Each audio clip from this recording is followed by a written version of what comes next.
doesn't have any carbon dioxide emissions. This is another argument why you should go for nuclear. And that is what she was really largely saying. It's been misrepresented since then. And so she said to the scientists, she went to the Royal Society and she said, there's money on the table for you to prove this stuff. So, of course, they went away and did that. Inevitably, the moment politicians put their weight behind something and attach their name to it in some ways, of course, money will flow. That's the way it goes. And inevitably, research, development, institutions started to bubble up, if you can put it that way, which were going to be researching climate, but with a particular emphasis on the relationship between carbon dioxide and temperature.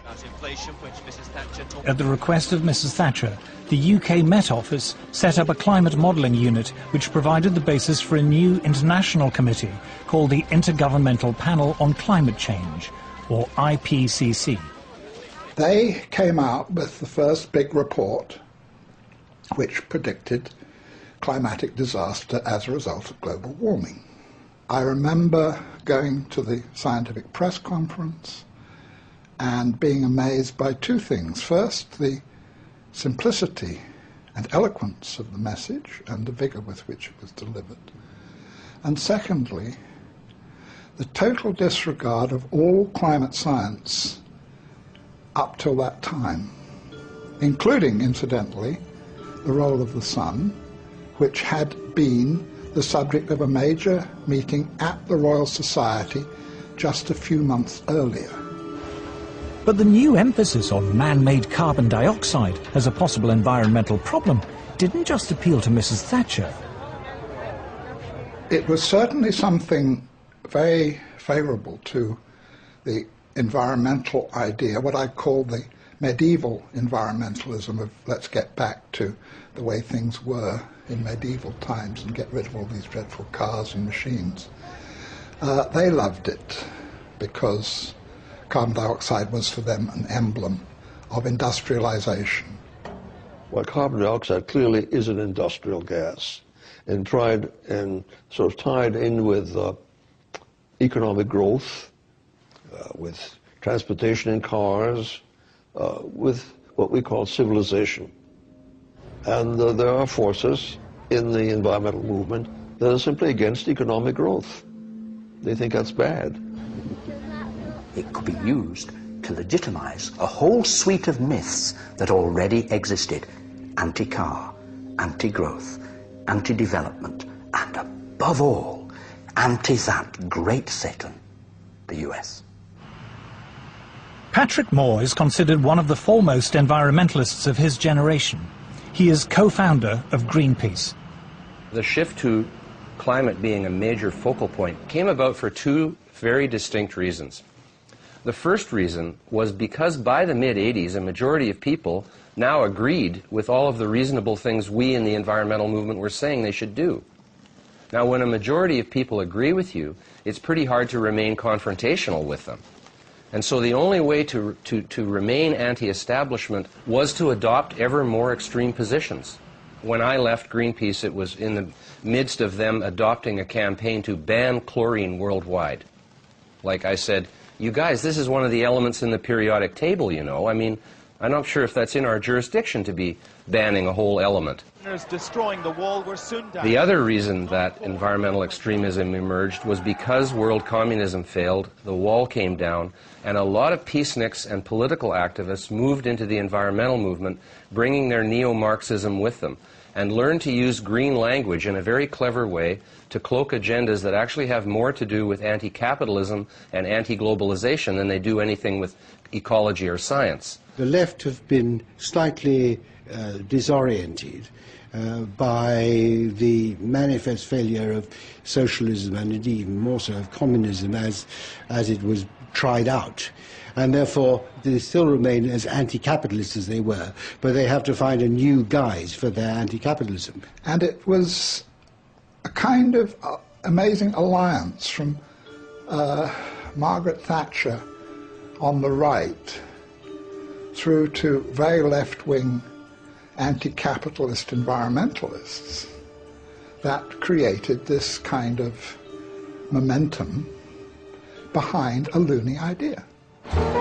By the early 1990s, man-made global warming was no longer a slightly eccentric theory about climate. It was a full-blown political campaign. It was attracting media attention, and as a result, more government funding. Prior to Bush the Elder, I think the level of funding for climate and climate-related sciences was somewhere around the order of $170 million a year, which was reasonable for the size of the field. It jumped to $2 billion a year, more than a factor of 10. And yeah, that changed a lot. I mean, that's a lot of jobs. A lot of jobs. It brought a lot of new people into it who otherwise were not interested.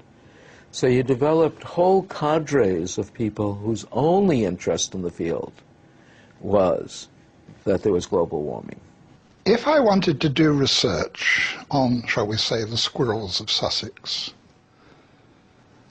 what I would do, and this is any time from 1990 onwards, I would write my grant application saying, I want to investigate the nut-gathering behavior of squirrels with special reference to the effects of global warming.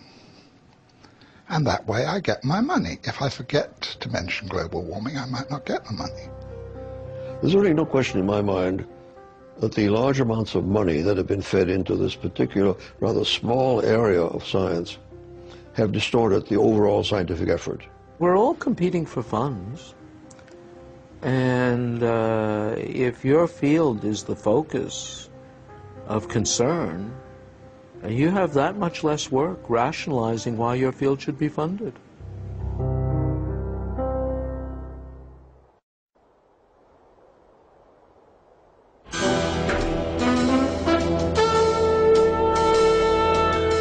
By the 1990s, tens of billions of dollars of government funding in the US, UK and elsewhere were being diverted into research relating to global warming.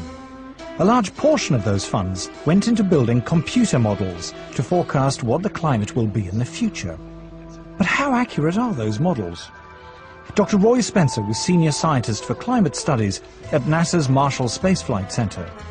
He has been awarded medals for exceptional scientific achievement from both NASA and the American Meteorological Society.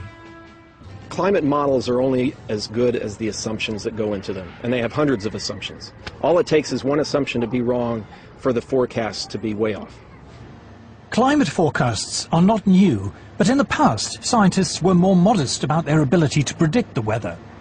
Any attempt at forecasting changes of climate meets skepticism from the men who model the weather by computer. In making decisions which affect people, a bad prediction as to what the climate of the future will be can be far worse than none at all. I'm afraid that our understanding of the complex weather machine is not yet good enough to make a reliable statement of the future. All models assume that man-made CO2 is the main cause of climate change, rather than the sun or the clouds. The analogy I use is like my car is not running very well. So I'm going to ignore the engine, which is the sun, and I'm going to ignore the transmission, which is the water vapor, and I'm going to look at one nut on the right rear wheel, which is the human-produced CO2. It's that, the science is that bad. If you haven't understood the climate system, if you haven't understood all the components, the cosmic rays, the solar, the CO2, the water vapor, the clouds, and put it all together, if you haven't got all that, then your model isn't worth anything. The range of climate forecasts varies greatly. These variations are produced by subtly altering the assumptions upon which the models are based. The models are so complicated, you can often adjust them in such a way that they do something very exciting. I've worked with modelers, I've done modeling, and with a mathematical model and you tweak parameters, you can model anything. You can make it warmer, you can make it get colder by changing things. Since all the models assume that man-made CO2 causes warming, one obvious way to produce a more impressive forecast is to increase the amount of imagined man-made CO2 going into the atmosphere. We put an increase in carbon dioxide in them that is 1% per year. It's been 0.49%